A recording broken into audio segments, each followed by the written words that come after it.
ಬೆಳಗಿನ ಜಾವ ತಿಂಡಿಗೆ ಏನಾದರೂ ರುಚಿಯಾಗಿ ಮಾಡಬೇಕು ಅಂತ ಅನ್ನಿಸ್ದಾಗ ಈ ತರಕಾರಿ ರೈಸ್ ಬಾತ್ನ ಒಂದ್ಸತಿ ಟ್ರೈ ಮಾಡಿ, ತುಂಬ ಟೇಸ್ಟಿಯಾಗಿರುತ್ತೆ. ನಮಸ್ಕಾರ ಎಲ್ರಿಗೂ, ಮಂಡ್ಯ ಕಾಯಿ ರುಚಿಗೆ ಸ್ವಾಗತ. ನೀವೇನಾದ್ರು ನಮ್ಮ ಚಾನಲ್ಗೆ ಹೊಸಬ್ರಾಗಿದ್ದರೆ ದಯವಿಟ್ಟು ಚಾನಲ್ನ ಸಬ್ಸ್ಕ್ರೈಬ್ ಮಾಡ್ಕೊಳ್ಳಿ. ಇನ್ನಷ್ಟು ಇಂಟ್ರೆಸ್ಟಿಂಗ್ ವೀಡಿಯೋಸ್ಗೆ ಬೆಲ್ ಐಕಾನ್ನ ಕ್ಲಿಕ್ ಮಾಡಿ. ತಡ ಮಾಡ್ದೇ ಬನ್ನಿ, ಇವತ್ತಿನ ಟೇಸ್ಟಿ ರೆಸಿಪಿ ತರಕಾರಿ ಬಾತ್ ಮಾಡೋದು ಹೇಗೆ ಅಂತ ನೋಡೋಣ.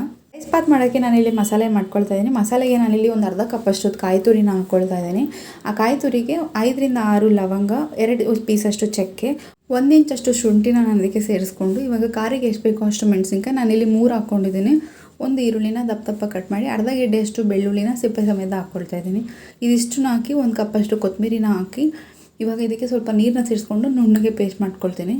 ಖಾರ ಜಾಸ್ತಿ ಬೇಕು ಅಂತ ಅನ್ಸಿದ್ರೆ ಮೆಣಸಿನ್ಕಾಯಿನ ಜಾಸ್ತಿ ಹಾಕ್ಕೋಬೋದು. ನಾನು ಮೀಡಿಯಮ್ ಆಗಿರಲಿ ಅಂತ ಕಮ್ಮಿ ಹಾಕ್ಕೊಂಡಿದ್ದೀನಿ. ಇವಾಗ ನಾನು ರೈಸ್ ಬಾತ್ ಒಗ್ಗರಣೆಗೆ ರೆಡಿ ಮಾಡ್ಕೊಳ್ತೀನಿ. ಕಾದಿರೋ ಕುಕ್ಕರ್ಗೆ 3 ಸ್ಪೂನಷ್ಟು ಎಣ್ಣೆನ ಹಾಕ್ಕೊಂಡು, ಎಣ್ಣೆ ಕಾದಿದ ತಕ್ಷಣ ಇವಾಗ ಇದಕ್ಕೆ 2 ಪಲಾವ್ ಎಲೆ, 5 ಲವಂಗ, 2 ಪೀಸಷ್ಟು ಚಕ್ಕೆ, 1 ಅನಾನಸ್ ಹೂವು, 2 ಏಲಕ್ಕಿ ಮತ್ತು ಸ್ವಲ್ಪ ಸೋಂಪು ಇದಿಷ್ಟನ್ನು ಹಾಕಿ ಸ್ವಲ್ಪ ಲೈಟಾಗಿ ಹುರ್ಕೊಂಡು, ಅದಕ್ಕೆ ಇವಾಗ ನಾನು ಉದ್ದುದಕ್ಕೆ ಹೆಚ್ಚಿರೋ ಈರುಳ್ಳಿ ಮತ್ತು 2 ಕಡ್ಡಿಯಷ್ಟು ಕರಿಬೇವೆಲೆನೂ ಹಾಕ್ಕೊಳ್ತಾ ಇದ್ದೀನಿ. ಇದನ್ನು ಸ್ವಲ್ಪ ಕಲರ್ ಚೇಂಜ್ ಆಗೋವರೆಗೂ ಫ್ರೈ ಮಾಡಿಕೊಂಡು, ಇವಾಗ ಇದಕ್ಕೆ ನಾನು 1.5 ಸ್ಪೂನಷ್ಟು ಶುಂಠಿ ಬೆಳ್ಳುಳ್ಳಿ ಪೇಸ್ಟ್ನ ಸೇರಿಸ್ಕೊಳ್ತೀನಿ. ಶುಂಠಿ ಬೆಳ್ಳುಳ್ಳಿ ಪೇಸ್ಟು ಹಸಿ ವಾಸನೆ ಹೋಗೋವರೆಗೂ ಇದನ್ನು ಸ್ವಲ್ಪ ಫ್ರೈ ಮಾಡ್ಕೊಳ್ತೀನಿ. ಈರುಳ್ಳಿ ಎಲ್ಲ ಚೆನ್ನಾಗಿ ಫ್ರೈ ಆದಮೇಲೆ, ಹಸಿ ವಾಸನೆ ಹೋದ್ಮೇಲೆ ಇವಾಗ ಇದಕ್ಕೆ ನಾನು ತರಕಾರಿನ ಸೇರಿಸ್ತೀನಿ. ತರಕಾರಿಗೆ ನಾನಿಲ್ಲಿ ಅರ್ಧ ಕಪ್ಪಷ್ಟು ಕ್ಯಾರೆಟು, ಅರ್ಧ ಕಪ್ಪಷ್ಟು ಬೀನ್ಸು, ಒಂದು ಅರ್ಧ ಕಪ್ಪಷ್ಟು ಗೆಡ್ಡೆಕೋಸನ್ನ ಹಾಕ್ಕೊಳ್ತಾ ಇದ್ದೀನಿ.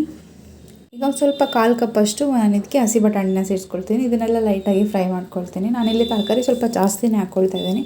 ಜಾಸ್ತಿ ಹಾಕೋದ್ರಿಂದ ಹೆಲ್ದಿಯಾಗಿರುತ್ತೆ, ಟೇಸ್ಟಿಯಾಗಿರುತ್ತೆ ಅಂತೇಳಿ. ನಿಮಗೇನಾದ್ರು ಕಮ್ಮಿ ಬೇಕು ಅಂದರೆ ಕಮ್ಮಿ ಹಾಕೋಬೋದು, ಇಲ್ಲ ಇನ್ನೂ ಜಾಸ್ತಿ ಬೇಕು ಅಂದರೆ ಇನ್ನೂ ಜಾಸ್ತಿ ಹಾಕೋಬೋದು. ತರಕಾರಿನ ನೀಟಾಗಿ ಫ್ರೈ ಮಾಡಿಕೊಂಡು, ಇವಾಗ ಇದಕ್ಕೆ ನಾನು 2 ದಪ್ಪ ಟೊಮೆಟೊನ ಉದ್ದುದಕ್ಕೆ ಹೆಚ್ಕೊಂಡು ಸೇರಿಸ್ಕೊಳ್ತಾ ಇದ್ದೀನಿ. ಅದಕ್ಕೆ ಸ್ವಲ್ಪ ಉಪ್ಪನ್ನ ಸೇರಿಸ್ಕೊಂಡು ಫ್ರೈ ಮಾಡಿಕೊಂಡು 2 ನಿಮಿಷ ಇದನ್ನು ಹಂಗೆ ಫ್ರೈ ಮಾಡ್ತಾ ಇರ್ತೀನಿ. ಟೊಮೆಟೊ ಎಲ್ಲ ಚೆನ್ನಾಗಿ ಬೆಂದಮೇಲೆ ಇವಾಗ ಇದಕ್ಕೆ ನಾನು ಮಸಾಲೆನ ಹಾಕ್ತೀನಿ. ಮಸಾಲೆಗೆ ನಾನಿಲ್ಲಿ 1 ಚಮಚದಷ್ಟು ಧನಿಯಾ ಪುಡಿ, 1 ಚಮಚದಷ್ಟು ಖಾರದ ಪುಡಿ, ಅರ್ಧ ಚಮಚದಷ್ಟು ಚಿಕನ್ ಮಸಾಲೆನ ಬಳಸಿದ್ದೀನಿ. ಚಿಕನ್ ಮಸಾಲೆ ಹಾಕೋದ್ರಿಂದ ಟೇಸ್ಟ್ ಇನ್ನೂ ಚೆನ್ನಾಗಿರುತ್ತೆ ಅಂತೇಳಿ. ಚಿಕನ್ ಮಸಾಲೆ, ಮಟನ್ ಮಸಾಲೆ ಯಾವ್ದು ಬೇಕಾದರೂ ಬಳಸ್ಬೋದು. ಇದೆಲ್ಲ ಮಸಾಲೆ ಎಲ್ಲ ಹಸಿ ವಾಸನೆ ಹೋಗೋವರೆಗೂ ಫ್ರೈ ಮಾಡಿಕೊಂಡು, ಇವಾಗ ಇದಕ್ಕೆ ಕಟ್ ಮಾಡಿರೋ ಕೊತ್ತಂಬರಿ ಪುದೀನನ ಸೇರಿಸ್ಕೊಂಡು ಅದನ್ನು ಸ್ವಲ್ಪ ಲೈಟಾಗಿ ಮಿಕ್ಸ್ ಮಾಡ್ಕೊಳ್ತೀನಿ. ಇದನ್ನೆಲ್ಲ ಚೆನ್ನಾಗಿ ಫ್ರೈ ಆದಮೇಲೆ ಇವಾಗ ಇದಕ್ಕೆ ನಾನು ಅರ್ಧ ಕಪ್ಪಷ್ಟು ಗಟ್ಟಿ ಮೊಸರನ್ನ ಸೇರಿಸ್ಕೊಳ್ತಾ ಇದ್ದೀನಿ. ಇದನ್ನೆಲ್ಲ ಚೆನ್ನಾಗಿ ಮಿಕ್ಸ್ ಮಾಡಿಕೊಂಡು 2 ನಿಮಿಷ ಬಿಟ್ಟು, ಇವಾಗ ಇದಕ್ಕೆ ನಾನು ಆಗಲೇ ರುಬ್ಬಿರೋ ಕಾಯಿ ಮಸಾಲೆನೂ ನಾನು ಇದಕ್ಕೆ ಸೇರಿಸ್ಕೊಳ್ತೀನಿ. ಈ ರೈಸ್ ಬಾತಲ್ಲಿ ಜಾಸ್ತಿ ಮಸಾಲೆ ಹಾಕಬೇಕು ಅಂತ ಏನಿಲ್ಲ, ಇಷ್ಟೇ ಮಸಾಲೆ ಹಾಕೋದ್ರಿಂದ ಟೇಸ್ಟು ತುಂಬ ಚೆನ್ನಾಗಿರುತ್ತೆ. ನಿಮಗೆ ಖಾರ ಜಾಸ್ತಿ ಬೇಕು ಅಂತ ಅನಿಸಿದಾಗ ಒಗ್ಗರಣೆಯಲ್ಲಿ ಈರುಳ್ಳಿ ಜೊತೆಗೂ ಹಸಿರು ಮೆಣಸಿನ್ಕಾಯಿ ಹಾಕೋಬೋದು. ಮಸಾಲೆ ರುಬ್ಬಬೇಕಾದ್ರೆ 2 ಎಕ್ಸ್ಟ್ರಾ ಮೆಣಸಿನ್ಕಾಯಿ ಹಾಕೋದ್ರಿಂದ ಖಾರ ಜಾಸ್ತಿ ಆಗುತ್ತೆ. ನಾನು ರೈಸ್ ಬಾತ್ ಮಾಡೋಕ್ಕೆ 1.25 ಪಾವಷ್ಟು ಅಕ್ಕಿನ ನೀಟಾಗಿ ತೊಳೆದು ಇಟ್ಕೊಂಡಿದ್ದೆ. 1.25 ಪಾವ್ ಅಕ್ಕಿಗೆ ನಾನಲ್ಲಿ 3 ಪಾವಷ್ಟು ನೀರನ್ನ ಹಾಕ್ಕೊಳ್ತೀನಿ. ಈಕ್ವಲ್ ಆಗಿ ಹಾಕೋದ್ರಿಂದ ಕುಕ್ಕರಲ್ಲೇ ಮಾಡಿದ್ರೆ ಚೆನ್ನಾಗಿ ಬೆಂದಿರುತ್ತೆ.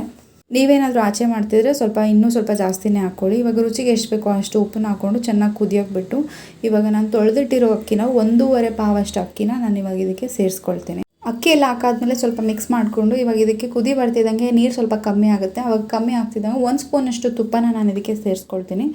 1 ಸ್ಪೂನಷ್ಟು ತುಪ್ಪನ ಲಾಸ್ಟಲ್ಲಿ ಹಾಕ್ತಾಯಿದ್ದೀನಿ.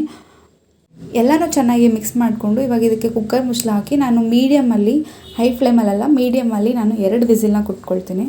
2 ವಿಸಿಲಲ್ಲಿ ನೀಟಾಗಿ ಬೆಂದಿರುತ್ತೆ, ಯಾಕಂದರೆ ಇದು ಆಲ್ರೆಡಿ ನೀರು ಸುಂಡಿದೆ, ಅರ್ಧ ಆಚೆನೇ ಬೆಂದಿತ್ತು, ಅದಕ್ಕೋಸ್ಕರ 2 ವಿಸಿಲ್ ಆದರೆ ರೈಸ್ ಬಾತ್ ರೆಡಿ ಆಗುತ್ತೆ. ವಿಸಿಲ್ ತೆಗ್ದು ನೋಡಿದ್ರೆ ಏನು ಘಮ್ ಅಂತಿರುತ್ತೆ ಅಂತ ರೈಸ್ ಬಾತ್ ಅಂತೂ.